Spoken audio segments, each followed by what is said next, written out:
Hello everybody, स्वागत है आप सभी लोगों का आपके अपने इस प्यारे से लर्निंग प्लेटफॉर्म वर्चुअल विद्यालय में। आज है day 5 of the 75 hard physics challenge. मजा आ रहा है, मुझे तो आ रहा है। मेरा टाइम टेबल सेट हो चुका है, ऑनलाइन क्लासेस, ऑफलाइन क्लासेस, थोड़ा बहुत क्लासेस की तैयारी and so on and so fourth. तो ये डेली के रूटीन में अब आ चुका है। बेटर होगा आप लोग भी रूटीन में आ जाए, क्योंकि अब बोर्ड्स दूर नहीं है। बहुत ही डिटेल में हम लोग कोर्स करेंगे, बहुत ही मजेदार तरीके से हम लोग कोर्स करेंगे। मजा आप लोगों को आ रहा होगा, ठीक? तो अपने डिस्कशन को पीछे जहां छोड़ आए थे वहीं से हम लोग आगे डील करने वाले हैं। क्वेश्चंस का लेवल एकदम तोड़ू फोड़ू रखेंगे और हम लोग देखते हैं। आज हम लोगों को फ्लक्स पे जाना था, देखते हैं हम लोग फ्लक्स तक पहुंच पाते हैं या नहीं। कुछ बहुत अमेजिंग से क्वेश्चंस लाया हूं, कुछ बहुत अमेजिंग से डेरिवेशंस लाया हूं जो आप लोगों के बोर्ड में काफी हेल्पफुल होंगे और उनके रिजल्ट्स मेंस के एग्जाम में बहुत हेल्पफुल होंगे, नीट के एग्जाम में बहुत हेल्पफुल होंगे। राइट? तो चलिए बिना किसी देरी के शुरू करते हैं और आगे बढ़ते हैं हम लोग अपने डिस्कशन में। लास्ट टर्न तक हम लोगों ने जो पढ़ा था वो था electric field lines. Electric field lines में हमने कुछ प्रॉपर्टीज पढ़ ली थी। कभी भी कोई सिंगल पॉइंट चार्ज है, पॉजिटिव है सोर्स चार्ज तो उससे अवे, नेगेटिव है तो रेडियली इनवर्ड। पॉजिटिव नेगेटिव दोनों साथ है तो पॉजिटिव से निकल के खत्म होंगे कहां पे? नेगेटिव पे। पॉजिटिव से निकल के खत्म होंगे नेगेटिव पे। कंटिन्यूअस लूप कभी नहीं बनाते। इन पे टेंजेंट अगर हम देंगे तो हमेशा फोर्स की डायरेक्शन मिलेगी।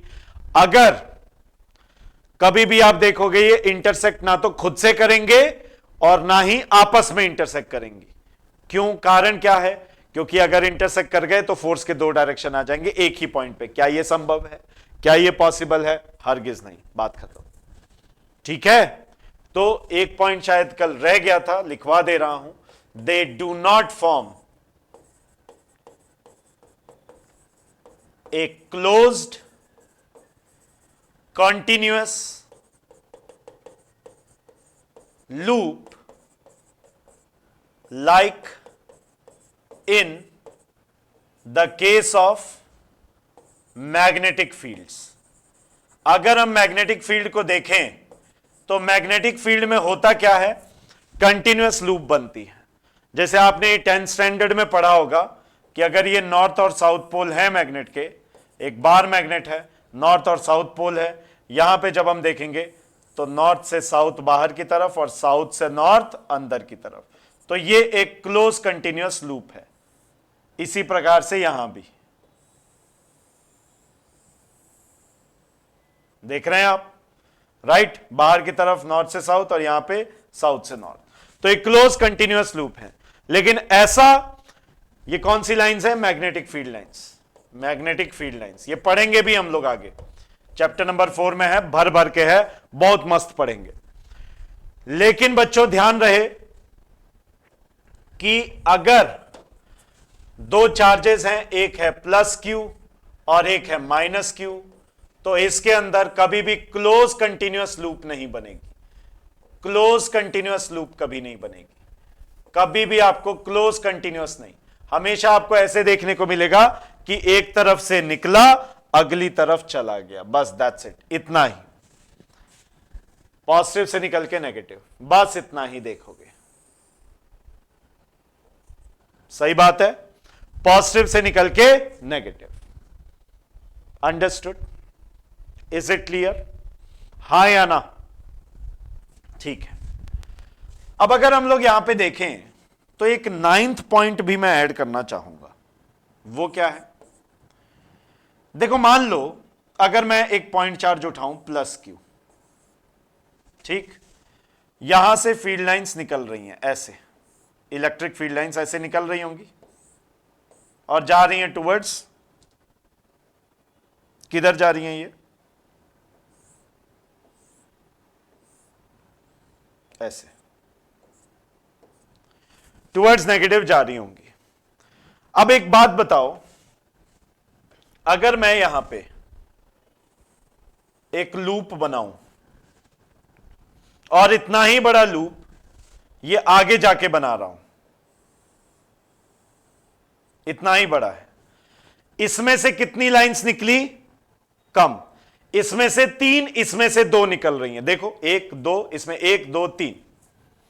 इसका मतलब क्या है कि नियर द चार्ज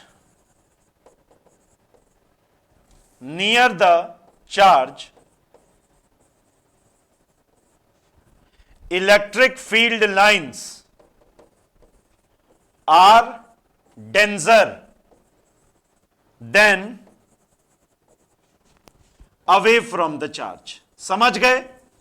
देखो, अगर आप चार्ज के पास हो तो चार्ज के पास होने पे near the charge electric field lines denser है, ज्यादा हैं उतने ही एरिया से अगर आप दूर जा रहे हो उसके मुकाबले। Is it clear? ये भी एक प्रॉपर्टी है ना। इससे इंटेंसिटी फ्लक्स कैसे जुड़ा हुआ है वो हम बाद में देखेंगे। यहां तक समझ में आया या नहीं ये बताइए। Is it understood? यस और no, please tell me. Clear है? Concept is clear? कॉपी कर लें फिर आगे चलेंगे। Kindly copy it down.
यार आई गेस ये तो हो गया होगा। आगे बढ़ते हैं। अब हम लोग जैसे आपके एनसीईआरटी में क्वेश्चन है, उस क्वेश्चन को बेस बना के मैं बहुत डिटेल में डिस्कशन करने जा रहा हूं। ठीक, बहुत डिटेल में डिस्कशन करूंगा मैं, आपको मतलब मजा आ जाएगा इस लेक्चर में। आप देखते जाइए, बस ध्यान दीजिए। आपके में एक एग्जाम्पल है जिसमें ऐसा दिया हुआ है, इस तरफ माइनस चार्ज है और इस तरफ प्लस चार्ज। तो अगर हम लोग देखें, यहां पे एक इलेक्ट्रॉन को ड्रॉप किया जाता है, ये इलेक्ट्रॉन है।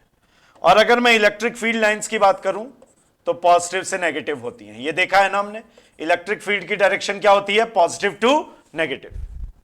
लाइंस पॉजिटिव से अवे जाती हैं, टुवर्ड्स द नेगेटिव जाती हैं, तो पॉजिटिव टू नेगेटिव हो गई ना, बात खत्म। अच्छा, नेक्स्ट ये बोल रहा है इसी क्वेश्चन में कि मैं पोलैरिटी रिवर्स कर रहा हूं, मतलब मैं direction of the electric field reverse कर दी। अच्छा, तो यहां माइनस आ गए और यहां प्लस आ गए, ठीक है। और इस बार जो ड्रॉप किया जा रहा है बच्चे, वो प्रोटॉन है। वो क्या है? प्रोटॉन। उसको कर रहे हैं हम लोग ड्रॉप, तो वो नीचे आएगा। इस बार इलेक्ट्रिक फील्ड की डायरेक्शन हो जाएगी अगेन उल्टी हो गई ना, पॉजिटिव टू नेगेटिव। ये क्या हो गई? Positive to negative. अब यहां देखना है कि एक्सेलरेशन कितना क्या होगा, या हम यूं कहें time taken. Find time taken in both cases to reach the base. ये बेस है, बेस को रीच कर जाए। अच्छा, दोनों में गैप सेम है, मान लो ये स्मॉल h है, ठीक है। मैं इन जनरल बता रहा हूं, बाकी डायग्राम वगैरह दिया हुआ है उस हिसाब से, मतलब वैल्यूज दी हुई है क्वेश्चन में, लेकिन मैं इन जनरल बात कर रहा हूं, ठीक है। तो देखिए यहां पे सबसे पहली बात, case number 1, in the absence of gravity या ग्रेविटेशनल फील्ड, यदि ग्रेविटेशनल फील्ड नहीं है, ग्रेविटेशनल फील्ड की एब्सेंस है, उसकी कमी है, तो देखो सबसे पहले मैं इसकी बात कर रहा हूं, नंबर 1, ये नंबर 1 और ये है नंबर 2। इलेक्ट्रॉन विल एक्सपीरियंस, क्या एक्सपीरियंस करेगा? ए नेट डाउनवर्ड फोर्स। क्या फील करेगा? एक नेट डाउनवर्ड फोर्स फील करेगा नीचे की तरफ। क्या फील करेगा बच्चों? एक नेट डाउनवर्ड फोर्स फील करेगा। सही बात है। क्या है वो? Electrostatic force. कितनी होगी ये होगी बेटे चार्ज इंटू ई। क्यू क्या है? Charge on the electron.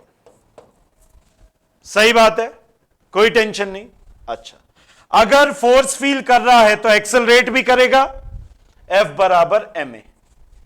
Force feel कर रहा है तो एक्सेलरेट भी करेगा, जिसका मतलब हो गया ma बराबर q टाइम्स ऑफ e, यानी कि a बराबर QE बाय m। क्लियर है? ये कितना आ गया? QE by m। हाँ या ना? अंडरस्टूड। यहां तक कॉपी करो, प्लीज कॉपी इट डाउन।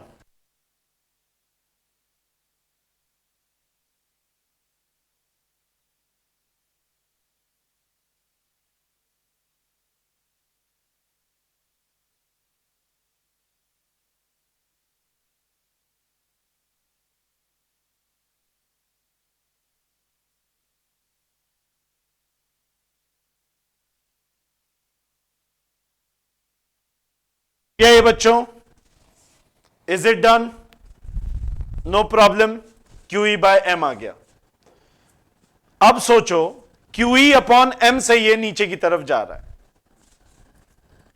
देखो, सिमिलरली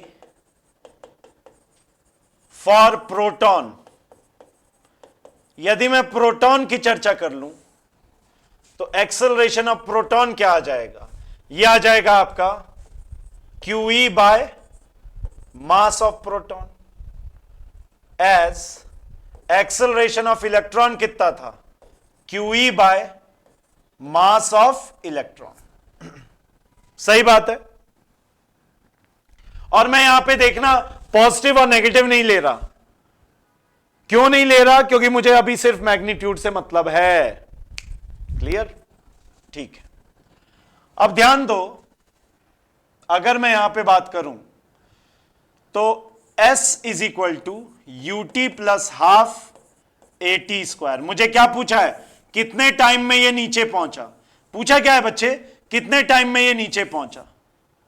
S बराबर UT plus half AT square. सही है? ओके। S कितना है? H है। U कितना है? 0। क्यों? मैंने मान लिया स्टार्टिंग फ्रॉम रेस्ट। हा या ना? कहां से शुरू हुआ? रेस्ट से। तो यहां पे मैं क्या लिख दूं? H बराबर 0 प्लस हाफ इलेक्ट्रॉन का निकाल दूं T स्क्वायर। तो TE होगा, ये इलेक्ट्रॉन का लिया गया टाइम। ये हो गया 2H अपॉन में AE का under root TE, time taken by electron to reach the base. सही बात है। उसी प्रकार से हम लोग TP सिमिलरली हम लोग यहां पे क्या टीपी ले सकते हैं? टीपी क्या है? टाइम टेकन किसके द्वारा? By the proton to reach the base. सही बात है मेरे बच्चे। टीपी हो कितना जाएगा? रूट अंडर 2h अपॉन में QE QP। एक बात बताओ यार, क्या आपको, सॉरी ए आएगा ना, AP, क्या आपको यह समझ में आ गया कि मैंने क्यों ऐसा किया कि नेगेटिव साइन नहीं लिया? क्योंकि अंडर रूट में फिर इमेजिनरी नंबर्स ये वो मतलब ही नहीं है, हमने डिफाइन ही कर दिया, नीचे जा रहा है, बात खत्म। करिए इसे, काइंडली डू इट, फिर आगे बढ़ते हैं, करिए।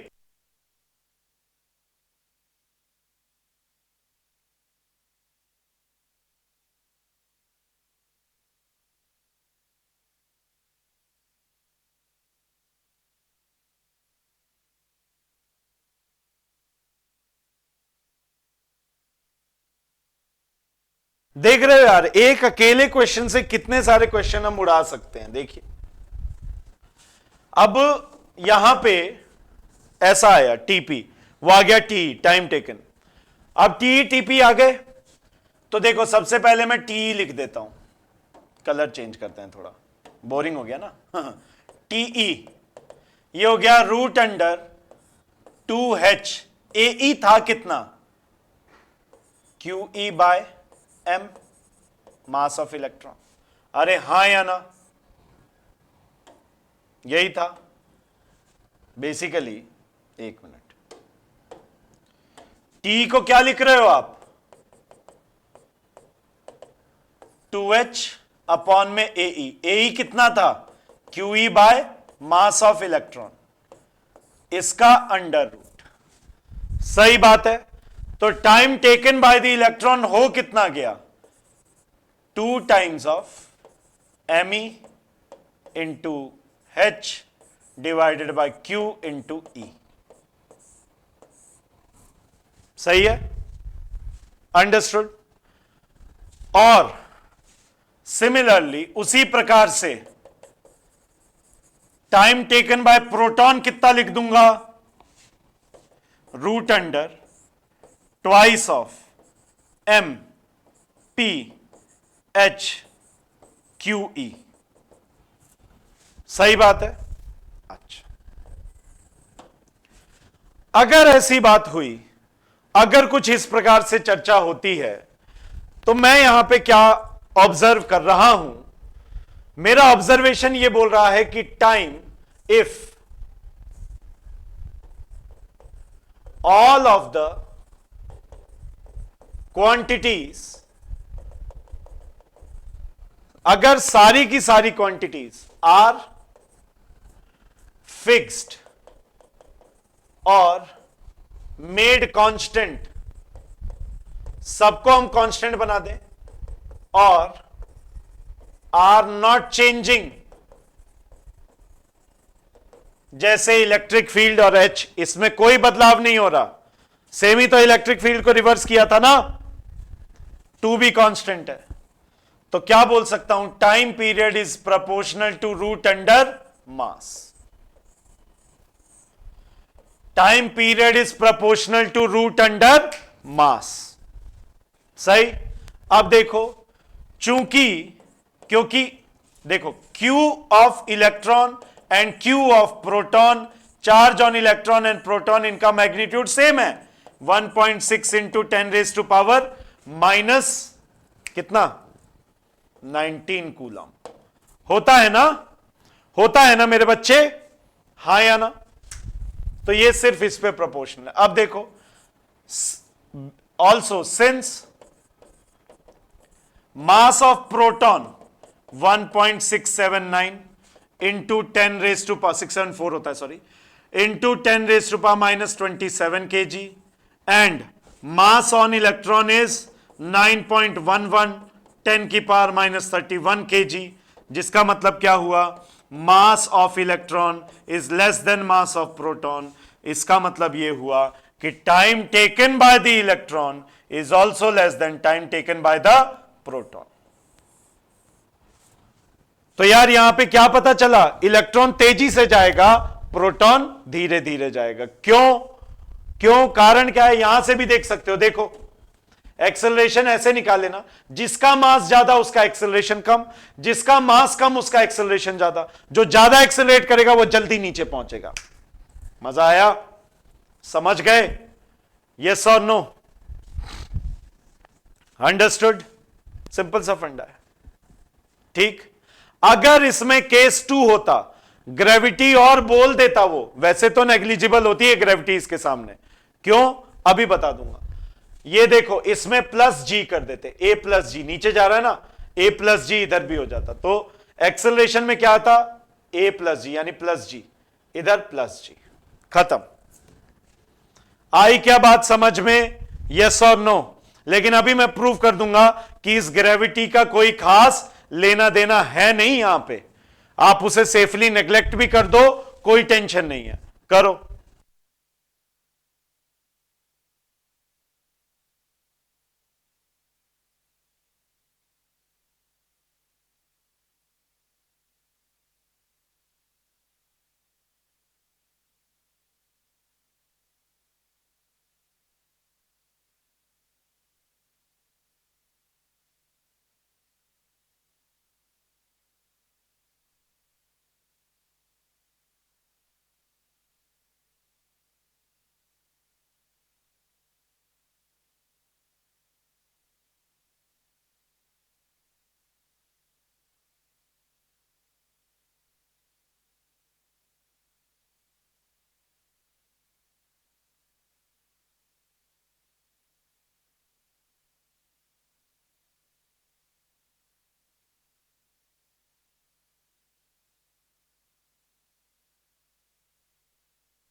हो गया ये सबका? यस और नो? हो गया ये सबका? बताइए, हो गया? चलो, तो यार अब थोड़ा सा देख लेते हैं role of gravity. Role of gravity, सही है, रोल ऑफ ग्रेविटी देख लेते हैं। तो यार देखो, एक्सेलरेशन किसका कम है? प्रोटॉन का। किससे? इलेक्ट्रॉन से। इलेक्ट्रॉन तो बहुत ज्यादा है, तो कम वाला निकालो ना एक बार, एक्सेलरेशन ऑफ प्रोटॉन निकालो। कितना आया था? QE by mass. Q कितना है? 1.6 इंटू 10⁻⁻19। E अभी हमें नहीं पता, नहीं दे रखा। अपॉन में मास M। मास M कितना होता है? 1.6 कर दें for the time being, into 10⁻1.67 होता है वैसे, 10⁻27। भाई इसको ऑलमोस्ट 1 बोल दूं, ऑलमोस्ट 1। अरे जस्ट एक कंपैरिजन के लिए, ऊपर गया वो 8 आ गया,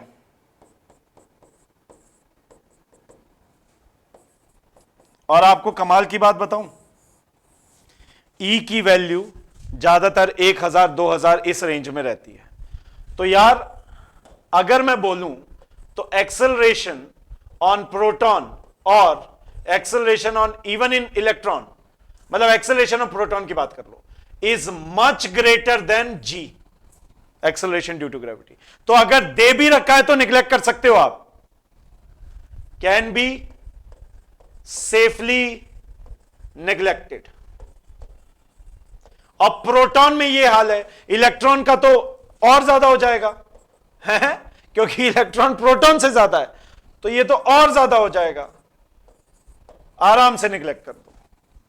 हाँ यार बात तो सही है, क्योंकि देखो ऑलमोस्ट बोल रहा हूं मैं, ऑलमोस्ट ये 1 आ गया ऑलमोस्ट, और ये ऊपर गया तो 10⁸ ई का जो ऑर्डर है 10⁻3 10⁻2 100 इस ऑर्डर में रहता है। तो यार ये तो 10⁸ आ गया, और ये तो मुश्किल से 9.8 होता है, बहुत कम है, निग्लेक्ट करो, बाबा बाबा बाबा निग्लेक्ट करो, प्लस करने में भी कोई फायदा नहीं होगा, निग्लेक्ट कर दो अभी तो, अभी क्यों निग्लेक्ट करने का, सिंपल बाबा, है ना। Is it clear? अब बहुत ब्यूटीफुल सा ऑब्जर्वेशन, आपने 11th में पढ़ा था, ग्रेविटेशनल फोर्स या gravitational field is a weak force या वीक फील्ड। कंपेयर कर लो, कंपेयर कर लो, एक्सेलरेशन ड्यू टू ग्रेविटी कम आ गई, क्योंकि फोर्स, क्योंकि फील्ड है कैसा, वीक है, किसके मुकाबले, इलेक्ट्रोस्टैटिक के मुकाबले। यस और नो, सारी चीजें कोरिलेटेबल है, यहां से देख लीजिए। Is it clear everyone?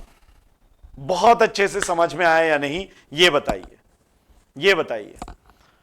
अब अगर हम लोग इसी टाइप के क्वेश्चंस की बात कर रहे हैं, तो यार थोड़ा सा गहराई में जाके एकदम मोती चुन के लेके आए, निकाल ले मोती एकदम बहुत बढ़िया से, क्या कहते हो, मजा आ जाएगा।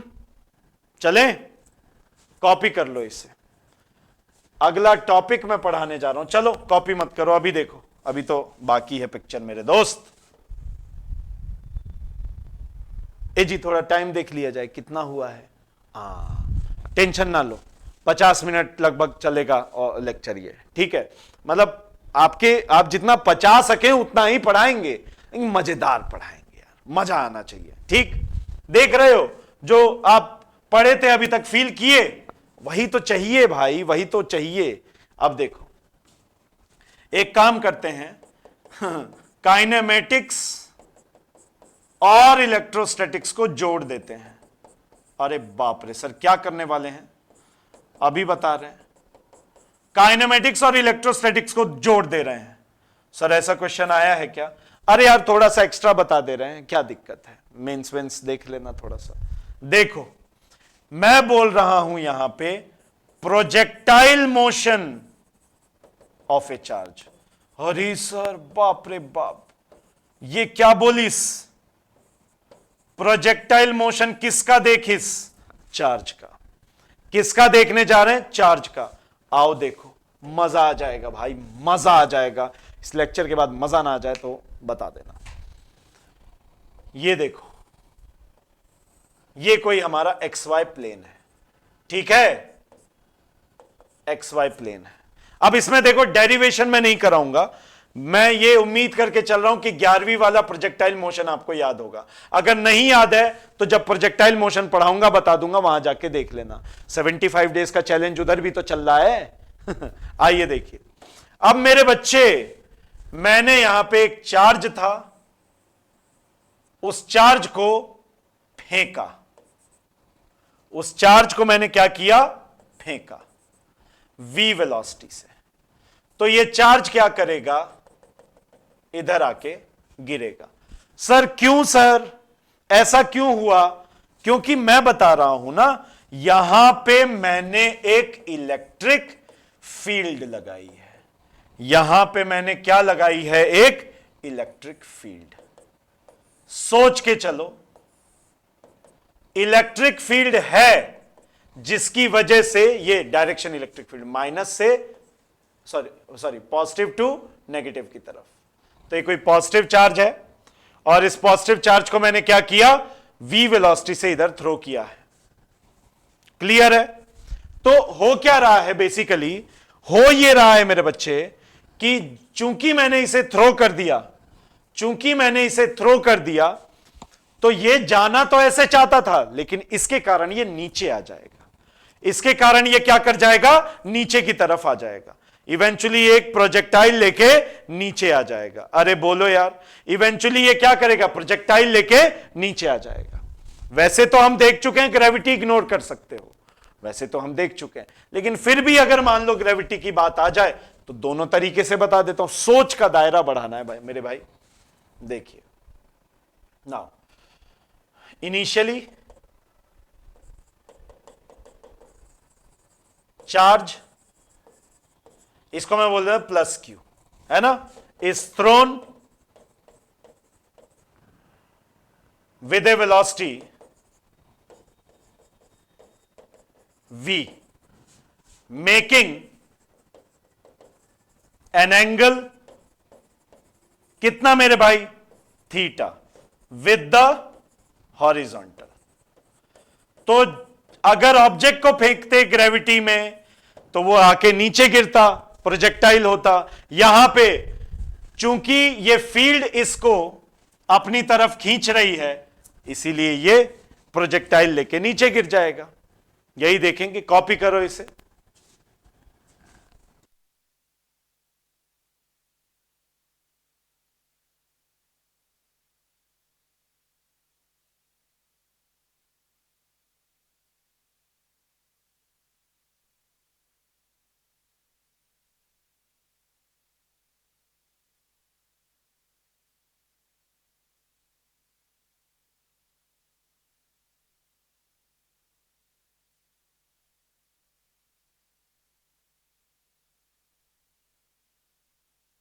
आगे यार, फीलिंग आ रही है? मतलब देखो, इलेक्ट्रिक फील्ड नीचे है, इसको ऐसे फेंका, ये ऐसे जाना चाहिए था, लेकिन फील्ड के चलते अब इसको अट्रैक्ट कर रहा है ना, इसको ऐसे खींच लेगा।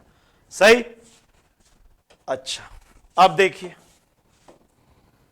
सो बेसिकली ये v है, तो ये कितना हो गया, v cos थीटा, और ये क्या हो गया बच्चे, v sin थीटा। ये तो प्रोजेक्टाइल मोशन बन गया हो, है ना?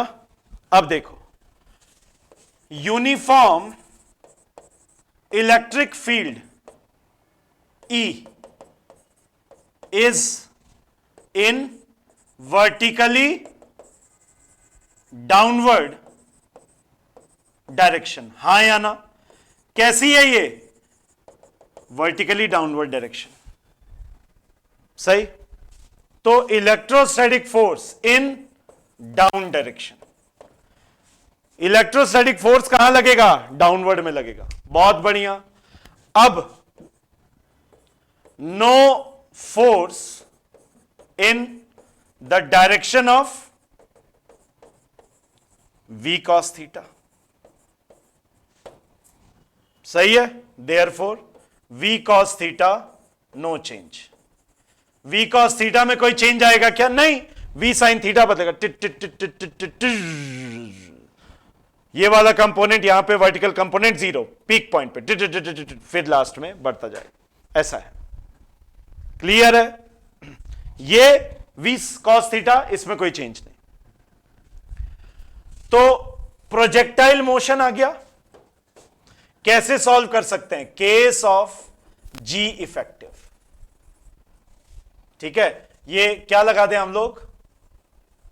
Bye considering g effective. G effective का मतलब क्या हुआ? Effective acceleration due to gravity. G effective का क्या मतलब हुआ? इफेक्टिव एक्सेलरेशन ड्यू टू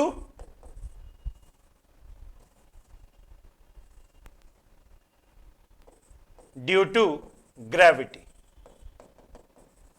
आई बात समझ में? Effective acceleration due to gravity है। अगर ऐसी बात है, effective acceleration due to gravity की बात है, तो मैं क्या कर सकता हूं? ध्यान देना, प्लीज पे अटेंशन। मैं क्या बोल रहा हूं, ध्यान देना प्लीज, हैव अ लुक। यहां पे मैं टाइम पीरियड कैसे निकालता था? 2v sin थीटा अपॉन जी। प्रोजेक्टाइल में यही था ना? प्रोजेक्टाइल में यही था ना? अब ये जी इफेक्टिव की जगह क्या आ गया है? देखो, जब प्रोजेक्टाइल मोशन होता था तो उसमें डाउनवर्ड ग्रेविटी लगती थी। यहां कौन सा एक्सेलरेशन लग रहा है? QE बटे m। अरे वाह! तो यहां पे आ कितना जाएगा? t बराबर कुछ नहीं, 2v sin थीटा अपॉन में QE बाय m। अरे वाह सर, बिल्कुल समझे? ये हो गया time of flight, time of ascent plus time of descent. h maximum height attained. ये कैसे निकालते थे? h का फॉर्मूला होता था v squared sine squared theta upon में g, और g की जगह क्या आ गया यहां पे? Sorry 2g। g की जगह क्या आ गया यहां पे? खत्म, finish. v squared sine squared theta. ये प्रॉब्लम्स आपको तकलीफ देती थी ना, लो उड़ा दी मैंने। ये कब है? जब एक्सेलरेशन ड्यू टू ग्रेविटी आप नेग्लेक्ट करके चल रहे हो। ये कब है मेरे भाई? जब एक्सेलरेशन ड्यू टू ग्रेविटी आप नेग्लेक्ट करके चल रहे हो। ठीक है, ये कब है? नेग्लेक्टिंग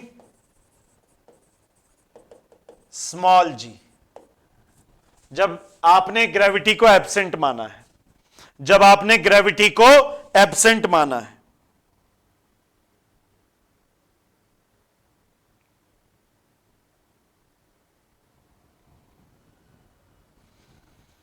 बोलिए, ये बात समझ गए?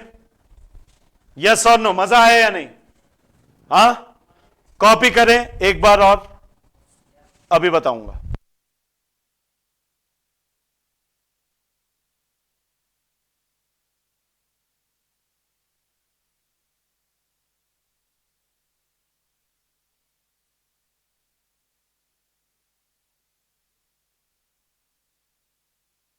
चलिए नेक्स्ट। अब यार रेंज वगैरह निकालनी होती थी। रेंज क्या होता था?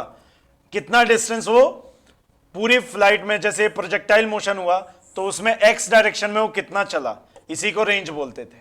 समझ गए? इसी को हम क्या नाम देते थे? रेंज। रेंज कैसे निकालोगे? ये तो चेंज नहीं हो रहा, वेलोसिटी इन एक्स डायरेक्शन ये तो नहीं बदल रहा, इनटू टाइम। टाइम कितना था? 2v sin थीटा अपॉन में QE बाय m, यही था ना? जी इफेक्टिव की जगह ये आ गया था। और ux कितना है? v cos theta. सही है? एक्स डायरेक्शन में यही तो कंपोनेंट है जो बदल नहीं रहा। क्यों नहीं बदल रहा? क्योंकि फोर्स नहीं है। फोर्स नहीं है तो क्या होगा? एक्सेलरेशन नहीं हो रहा ना, या रिटार्डेशन नहीं हो रहा, तो वेलोसिटी में चेंज नहीं आ रहा। समझ गए? 2 sin theta cos theta, sin 2 theta, v into V squared sin 2 theta divided by QE upon m। बोलो यार मजा आया या नहीं? बोलो यार मजा आया या नहीं? यस और नो? बोलो यार मजा आया या नहीं? क्लियर है? अब देखो कितनी टफ क्वेश्चंस थे, कितने आसानी से निकाल दिया। यही तो स्टाइल है, ये बाबूराव का स्टाइल है। आगे बढ़े मेरे भाई, आगे बढ़े। अब ये दे सकता था कि व्हेन ग्रेविटेशन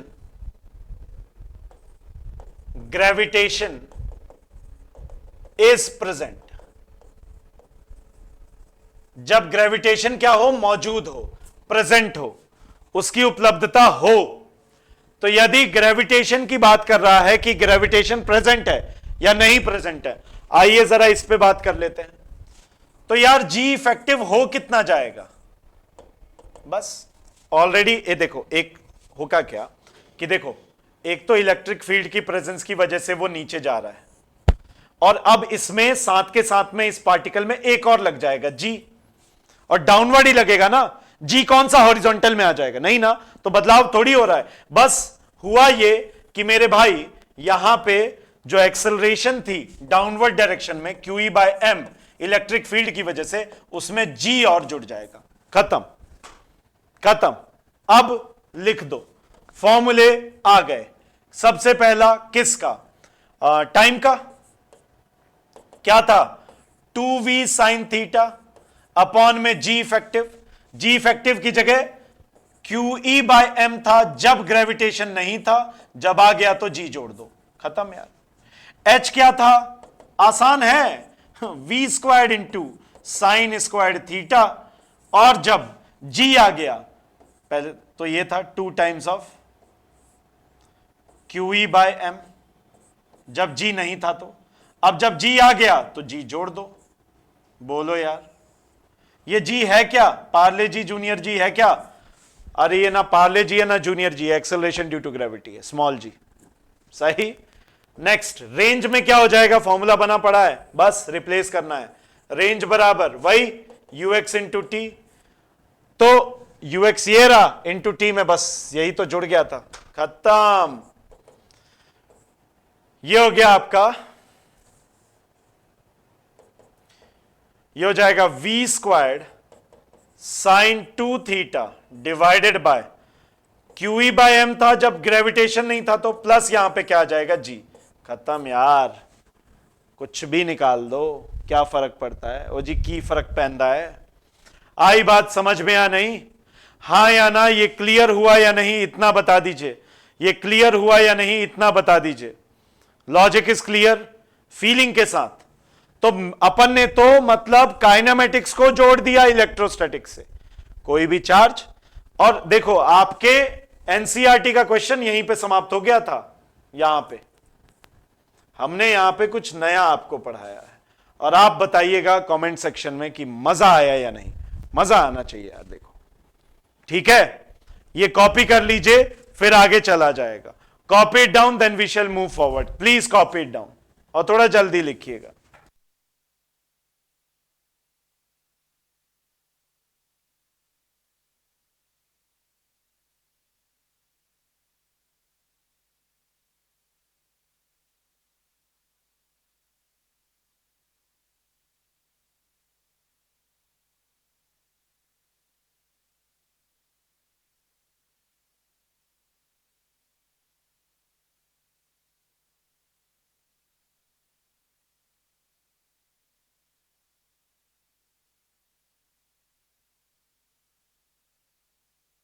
आई होप ये समझ में आ गया हो।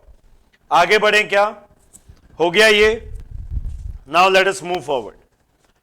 सो वी हैव गॉट दिस। अब हम लोग मतलब इस टाइप के क्वेश्चंस आए, आपसे बचेंगे नहीं, तोड़ फोड़ मचा देंगे आप, ध्यान रखिएगा। अब हम लोग पढ़ने जा रहे हैं सुपरपोजिशन ऑफ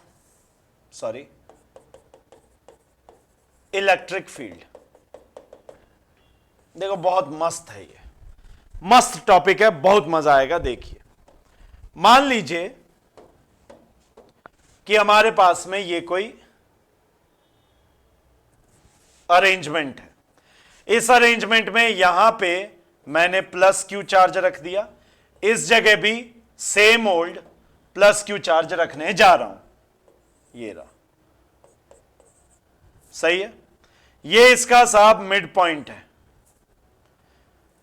गलत बन गया यहां पे। ये इसका मिड पॉइंट है। यहां से यहां तक की जो डिस्टेंस है वो है ए। यहां से यहां तक की डिस्टेंस क्या है? ए। और यहां से यहां तक की जो डिस्टेंस है वो भी क्या है? ए। 2a हो गया टोटल, मिड में ए आ गया। अब अगर मैं बोलूं कि कोई भी पॉइंट यहां पे मान लो P, let us consider any point P over here.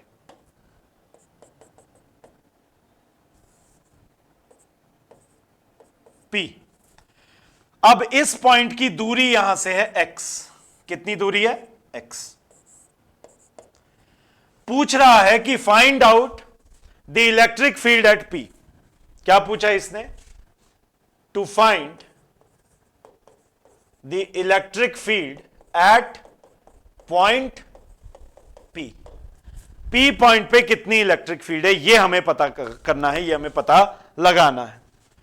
तो साहब अगर मैं यहां पे कोई यूनिट पॉजिटिव टेस्ट चार्ज रखूं तो यहां पे यूनिट पॉजिटिव टेस्ट चार्ज रखते से ही क्या हो जाएगा? यहां से इस पे रिपल्शन आएगा। आएगा, बिल्कुल आएगा। उसी प्रकार से रिपल्शन इसकी वजह से भी आएगा। यूनिट पॉजिटिव चार्ज ना, इधर से भी आएगा। बोलो यार यस और नो, बोलो यार यस और नो, है ना? अगर आप ध्यान दोगे मेरे बच्चों, अगर आप ध्यान दोगे तो ध्यान से देखने पे यह पता चलता है कि यह वाली दूरी कितनी है। ये x हो गया, ये पाइथागोरस यहां लग सकती है, a है। क्या ये root under x square plus a square होगा? और ये एंगल है थीटा, तो ये भी एंगल क्या होगा? थीटा बाय सिमेट्री, है ना? अगर ये थीटा है तो ये भी क्या होगा? थीटा। और छोटू ये भी क्या होगा? थीटा। समझ गए क्या? समझ गए क्या?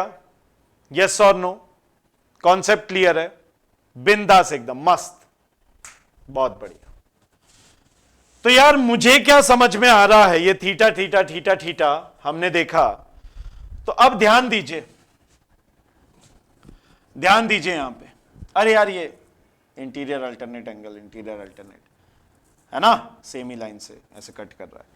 अब अगर आप ध्यान दोगे तो मुझे क्या लगता है इसके दो कंपोनेंट आएंगे, इस वाले के, इस नीलू के देख लेते हैं, नीलू के एक नीलू का कंपोनेंट, अच्छा ये क्या है इलेक्ट्रिक फील्ड, ये क्या है इलेक्ट्रिक फील्ड, इस नीलू का एक कंपोनेंट आया ई कॉस थीटा, बहुत बढ़िया।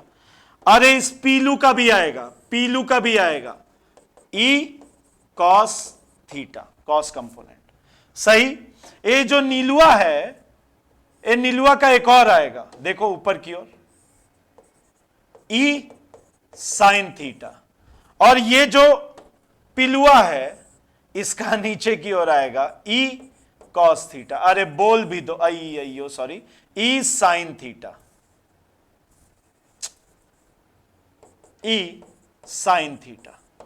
मेरे बच्चे अगर मैं ई की बात करूं, यह भी कितना हो गया बाय द वे, यह भी कितना हो गया, रूट अंडर, देखो यहां भी पाइथागोरस लगा सकते हो, रूट अंडर ए स्क्वायर्ड प्लस एक्स स्क्वायर्ड, अरे सही है, इससे ये कैंसिल हो जाएगा, काहे काहे कि ई की वैल्यू है कुछ, कितनी है, ई का वैल्यू अगर आप निकालोगे तो कितना होता है, K source charge upon R square, R कितना है, रूट अंडर ए स्क्वायर प्लस एक्स स्क्वायर का होल स्क्वायर।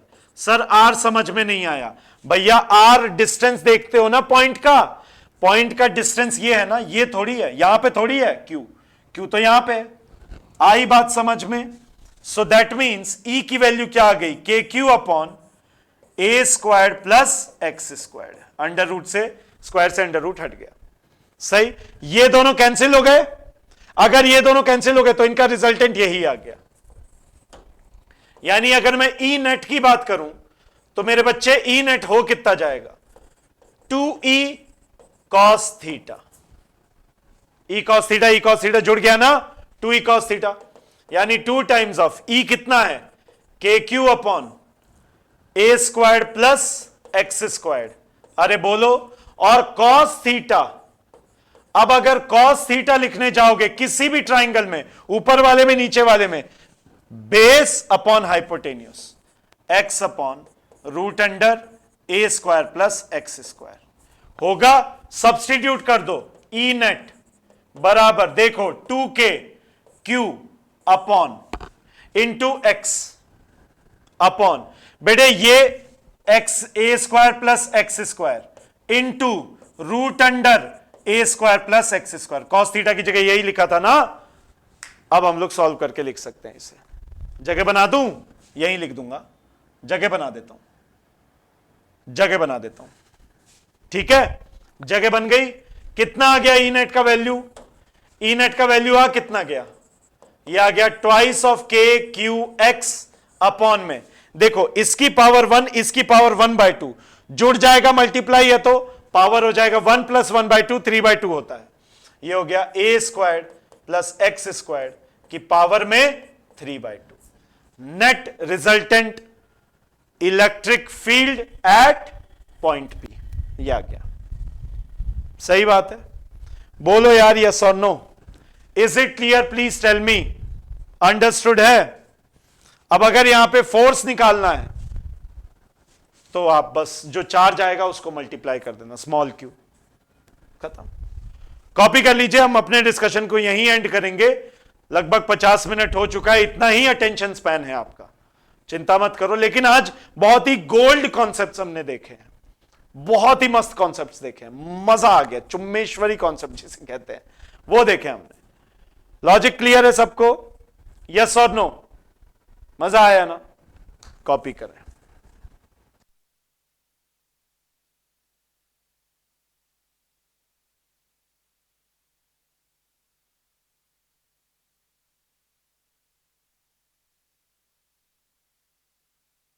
बच्चों ये रिजल्ट याद रखना, इससे हम लोग मैक्सिमम और मिनिमम इलेक्ट्रिक फील्ड और फोर्स की कंडीशन निकालेंगे, ये डेरिवेशन बहुत पूछता है, ठीक है, ये याद रखना, कर लो इसे।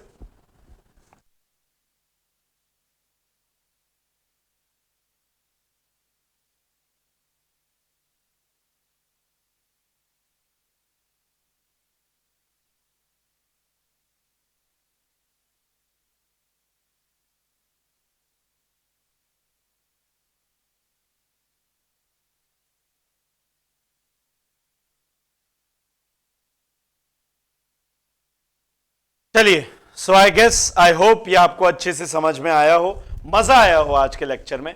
ऐसे ही बहुत मजेदार तरीके से हम लोग सारे के सारे लेक्चर्स को कंप्लीट करेंगे। आज 5वां दिन समाप्त हुआ, अभी तो 70 दिन और हैं, देखते जाइए, बहुत मजा आएगा। Thank you so very much for joining. अगर आप चैनल पे नए हैं, मजा आ रहा है, चैनल को सब्सक्राइब करें, शेयर करें, वीडियो को लाइक करें एंड कमेंट करना मत भूलना कि कौन सा पार्ट आपको सबसे अच्छा लगा। Thank you, bye bye, take care, Jai Hind, love you all and I will always be with you. Thank you.